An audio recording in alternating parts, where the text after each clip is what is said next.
ஊராட்சி ஒன்றிய நடுநிலைப்பள்ளி ஆண்டு விழா சிறப்பு அழைப்பாளராக பிற்படுத்தப்பட்டோர் நலத்துறை அமைச்சர் சிவவி மெய்யநாதன் கலந்து கொண்டார். புதுக்கோட்டை மாவட்டம் ஆலங்குடி கடைவீதியில் நூற்றாண்டு விழா காணும் ஊராட்சி ஒன்றிய நடுநிலைப்பள்ளி ஆண்டு விழா பிற்படுத்தப்பட்டோர் நலத்துறை அமைச்சர் சிவவி மெய்யநாதன் சிறப்பு அழைப்பாளராக பங்கேற்று ஆண்டு விழா வெகு சிறப்பாக நடைபெற்றன. அமைச்சர் தெரிவித்தது, நமது பள்ளி ஆண்டு விழாவில் 10 குழந்தைகளை 1ஆம் வகுப்பில் சேர்ப்பதற்காக மேடையில் கொண்டு வந்து நிறுத்தியதால் பெரும் மகிழ்ச்சி அடைந்தேன். எனது மகிழ்ச்சிக்கு அளவே இல்லை. நம் கடைவீதி பள்ளி 100 ஆண்டு பழமை வாய்ந்த சிறந்த பள்ளி. தனியார் பள்ளிக்கு இணையாக நுழைவாயில் ஒன்று கட்டப்பட வேண்டும். அதற்காக சட்டமன்ற நிதியிலிருந்து 7 லட்சம் ரூபாய் ஒதுக்கீடு செய்துள்ளேன். மேலும் 200 குழந்தைகள் படிக்கும் இந்த அரசு பள்ளிக்கு புதிய 4 வகுப்பறை கேட்டுள்ளனர். அதனையும் இன்னும் 3 மாத காலத்தில் கட்டிக் கொடுப்பேன் என உறுதியளிக்கிறேன். மேலும் இந்த பள்ளிக்கு தேவையான அனைத்து வசதிகளையும் செய்து கொடுப்பேன் என அமைச்சர் கூறினார். அதனைத் தொடர்ந்து பள்ளி மாணவ மாணவிகளில் கலை நிகழ்ச்சி வெகு சிறப்பாக நடைபெற்றன. இந்நிகழ்ச்சியில் ஒன்றிய செயலர் KPKD தங்கமணி, தலைமை ஆசிரியர் சரஸ்வதி, ஆலங்குடி பேரூராட்சி தலைவர் ராசி முருகானந்தம், பேரூர் கழக செயலாளர் பழனிக்குமார், பேரூராட்சி துணைத் தலைவர் ராஜேஸ்வரி பழனிக்குமார், பொதுக்குழு உறுப்பினர் RV செல்வம், கவுன்சிலர் KPK பனையப்பன், பெற்றோர் ஆசிரியர் கழக தலைவர் குமார், மாவட்ட அமைப்பாளர் MG என்கின்ற ராமச்சந்திரன், மாவட்ட பிரதி KV சுப்பையா, மாவட்ட தொண்டர் அணி துணை அமைப்பாளர் ராஜசரவணன், ஆர்டிஸ்ட் முருகேசன், ஆசிரியர் வெங்கடேஷ், உடற்கல்வி ஆசிரியர் முத்துமணி, விஜயகுமார், வீரை ஆசை தம்பி, அரசு ஒப்பந்தாரர் கோவில்பட்டி செல்லத்துறை மற்றும் தலைமை ஆசிரியர்கள், பள்ளி மேலாண்மை குழு, பெற்றோர் ஆசிரியர் கழகம், சத்துணவு பணியாளர்கள், முன்னாள் மாணவர்கள், பெற்றோர்கள், பொதுமக்கள் புனித பூமியான ஆலங்குடி ஊராட்சி ஒன்றிய நடுநிலைப்பள்ளியில் நூற்றாண்டு விழா கண்டிருக்கின்ற 1924ஆம் ஆண்டு தொடங்கப்பட்டிருக்கிறது. கிட்டத்தட்ட 100 ஆண்டுகளுக்கு முன்பாக இந்த பகுதியில் கல்வி பெறுவதற்காக இந்த பள்ளி தொடங்கப்பட்டு இன்றைக்கு வரைக்கும் அதனுடைய பெருமையும் சிறப்பும் எந்த வகையில் குறையாத அளவிற்கு மிக சிறப்போடு செயல்பட்டுக் கொண்டிருக்கிறது என்பதை நான் மகிழ்ச்சியோடு தெரிவித்துக் கொண்டிருக்கிறேன். அந்த அடிப்படையில் நூற்றாண்டு விழா காண இருக்கிறது. நூற்றாண்டு விழா கொண்டாட வேண்டும் என்று இங்கே இருக்கின்ற மேடையில் இருக்கிற அத்தனை பேரும், தலைமை ஆசிரியர் உள்ளிட்ட நமது குமார் உள்ளிட்ட அத்தனை பேரும், அண்ணன் KPK பனையப்பன்கள் உள்ளிட்ட அத்தனை பேர் வந்து என்னிடத்திலே சொன்ன பொழுது, அதை நூற்றாண்டு விழாவை நாம் சிறப்பாக நடத்த வேண்டும். ஏனென்றால் இந்த பள்ளியிலிருந்து பலாயிரக்கணக்கானோர் இன்றைக்கு கல்வி பெற்று உயர்ந்த நிலைக்கு வந்திருக்கின்றார்கள். இந்த அறிவு திருக்கோயிலை உருவாக்கியவர்களுக்கு நன்றி தெரிவிக்கின்ற வகையிலும், இந்த பள்ளியினுடைய பெருமையை சேர்க்கின்ற வகையிலும் பல்வேறு மிகச்சிறந்த பேச்சாளர்களை கொண்டு ஒரு மிகப்பெரிய நூற்றாண்டு விழாவை நடத்த வேண்டும். ஆனால் அதற்கு 2 பணிகள் முடிந்துவிட வேண்டும். இந்த பள்ளிக்கு தேவையான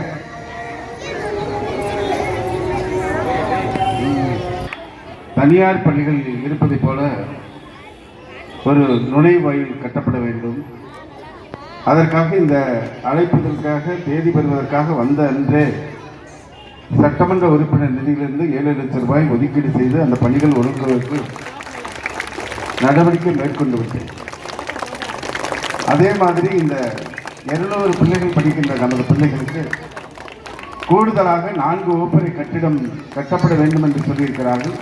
அதுவும் உடனடியாக தொடங்கப்பட்டு 3 மாத காலத்திற்குள்ளாக முடித்து கூடுதலாக இந்த பள்ளிக்கு என்னென்ன வசதி தேவைப்படுகிறதோ அத்தனையும் நிறைவேற்றி தந்து ஒரு மிக பிரம்மாண்டமாக இந்த ஊராட்சியுடைய நடுநிலைப்பள்ளியுடைய நூற்றாண்டு விழாவை நாம் அனைவரும் சேர்ந்து கொண்டாடுவோம் என்பதை தெரிவித்துக் கொண்டு,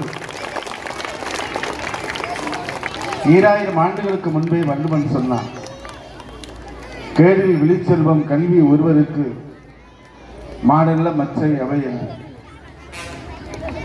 கல்வி ஒன்றுதான் அழியாத மிகச்சிறந்த செல்வம், மற்ற செல்வங்களை விட உயர்வானது என்று வள்ளுவன் குறிப்பிட்டு சொன்னது 2000 ஆண்டுகளுக்கு முன்பாக.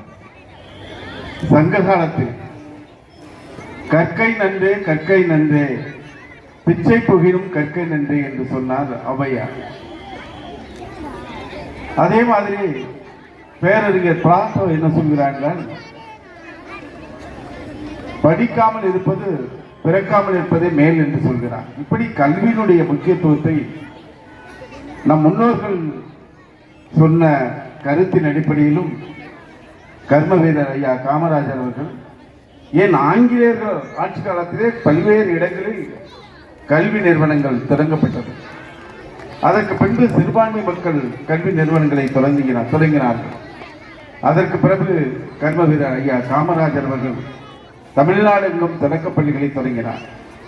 அதன் பிறகு முத்தமிழறிஞர் தலைவர் கலைஞர் அவர்கள் தமிழ்நாடு எங்கும் உயர்நிலைப் பள்ளிகள், மேல்நிலைப் பள்ளிகள், அரசு கலை அறிவியல் கல்லூரிகள், மருத்துவக் கல்லூரிகள், வேளாண் அறிவியல் கல்லூரிகள், பல்வேறு பல்கலைக்கழகங்கள் என்று உருவாக்கி தமிழ்நாட்டினுடைய கல்விக்கான கட்டமைப்பு உரிமையை தந்தவர் முத்தமிழறிஞர் தலைவர் கலைஞர் என்ற அந்த மாமேதை செய்த பணிகளால் தான் இன்றைக்கு நாம் எல்லா இடத்திலும் கல்வியால் உயர்ந்து சிறந்து விளங்கியிருக்கிறோம். உலகின் மொத்த நாடுகள் 205. இதில் இன்றைக்கு 105 நாடுகளுக்கு மேற்பட்ட நாடுகளில் இன்றைக்கு தமிழகத்தை சேர்ந்த படித்திருக்கின்ற பல்வேறு நம் இளைஞர்கள் பல்வேறு உயர் பதவிகளில் இருக்கிறார் என்றால் அதற்கு அடிப்படை கல்வி. அந்த அடிப்படையில் இப்பொழுது நமது மாண்புமிகு தமிழ்நாடு முதலமைச்சர் அவர்கள் எண்ணிலடங்காத திட்டத்தை கல்விக்காக தந்திருக்கிறார். 44,000 கோடி ரூபாய் பள்ளிக்கல்வித்துறைக்கு கடந்த ஆண்டு ஒதுக்கீடு செய்தார்.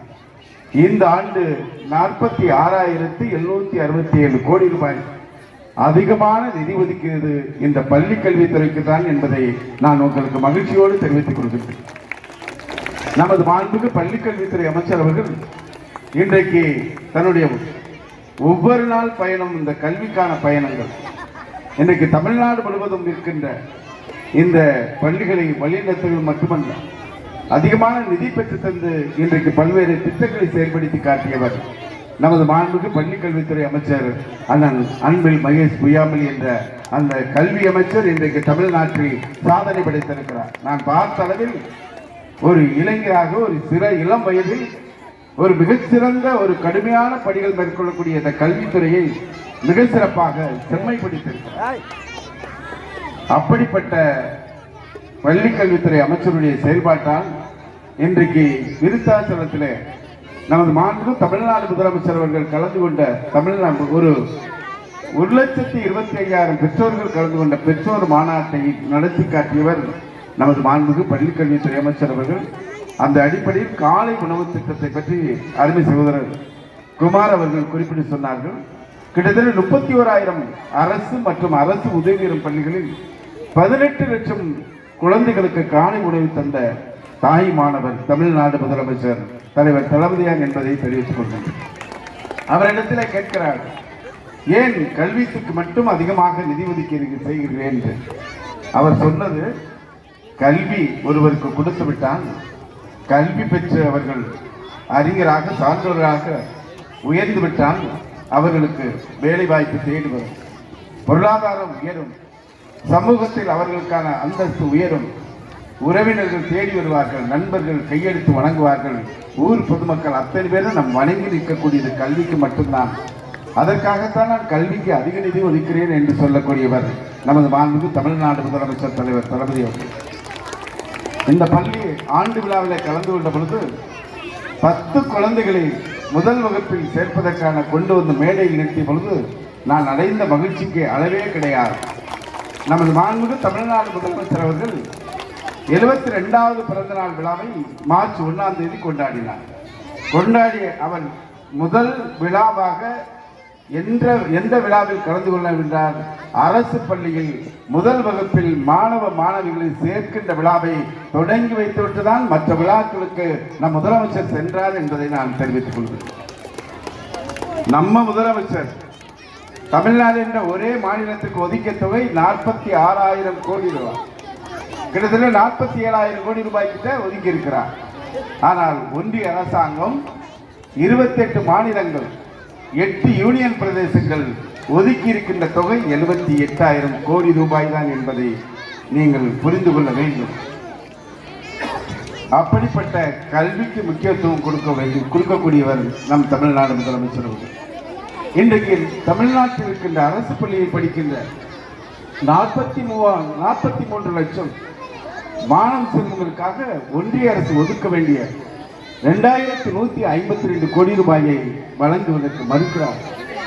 ஆனால் மும்மொழி கொள்கையை இந்தி திணிப்பை ஏற்றுக்கொண்டால் தான் அந்த நிதி வழங்கப்படும் என்று சொன்ன பொழுது 2000 கோடி அல்ல 10,000 கோடி கொடுத்தாலும் நான் அதில் கையெழுத்து போட மாட்டேன், இந்த 2000 கோடியை தமிழ்நாடு அரசு நிதியிலிருந்து வழங்குகிறேன் என்று சொன்ன உறுதி படைத்தவர் நம் தமிழ்நாடு முதலமைச்சர் அவர்கள். நாம் அனைவரும் படிக்கிறோம், பொருளாதாரத்தில் உயர்ந்திருக்கிறோம், எல்லா வசதிகளும் பெற்றிருக்கிறோம். நாம் ஒன்றை மட்டும் உறுதியாக இருக்க வேண்டும், நம் தாய்மொழி தமிழை பாதுகாக்க, தமிழ் மொழியானது இளமையோடு இருக்க வேண்டும். இன்றைக்கு முத்தமிழறிஞர் தலைவர் கலைஞர் அவர்கள் இன்றைக்கு அவருடைய வாழ்நாளில் கிட்டத்தட்ட 85 ஆண்டுகளுக்கு மேலாக பொது வாழ்க்கையில் இருந்த அவர் செய்த சாதனை என்றால் தமிழ் மொழியினை செம்மொழியாக்கி தந்த முத்தமிழறிஞர் தலைவர் கலைஞர் என்பதை மறந்து விடாதீர்கள். ஒரு தாய்மொழி நமக்கு எவ்வளவு முக்கியம் என்பது நமக்கு தெரியும். வட மாநிலங்களில் அவருடைய தாய்மொழியை மறந்து இந்திக்கு அதற்கான வாய்ப்பை ஏற்படுத்தி கொடுத்ததால் அவர்கள் தாய்மொழியை இழந்திருக்கிறார்கள். ஆனால் 1938 தொடங்கிய இந்த மொழி போரில் இன்று வரைக்கும் நாம் போராடி கொண்டிருக்கிறோம். அருமை பெரியவர்களே, நண்பர்களே, பெற்றோர்களே, அத்தனை பேரும் இந்த ஆண்டு விழாவில் தாய்மொழி தமிழை பாதுகாப்போம் என்ற உறுதியேற்றுக் கொள்ள வேண்டும் என கேட்டு மாணவ செல்வங்களுக்கு வாழ்த்துக்கள், பாராட்டுக்களை கூறி நிறைவு செய்கிறேன். மாணவ செல்வங்களுக்கு வாழ்த்துக்கள். நன்றி, வணக்கம்.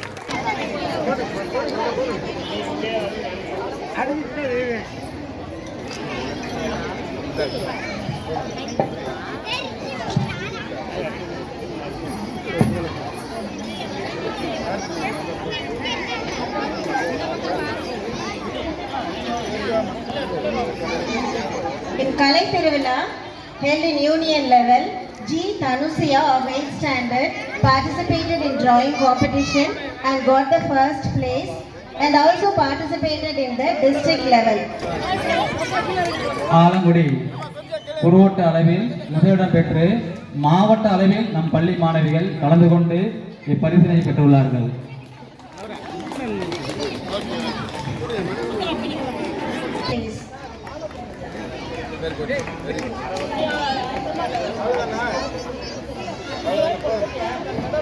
கைதட்டி உற்சாகப்படுத்துங்க.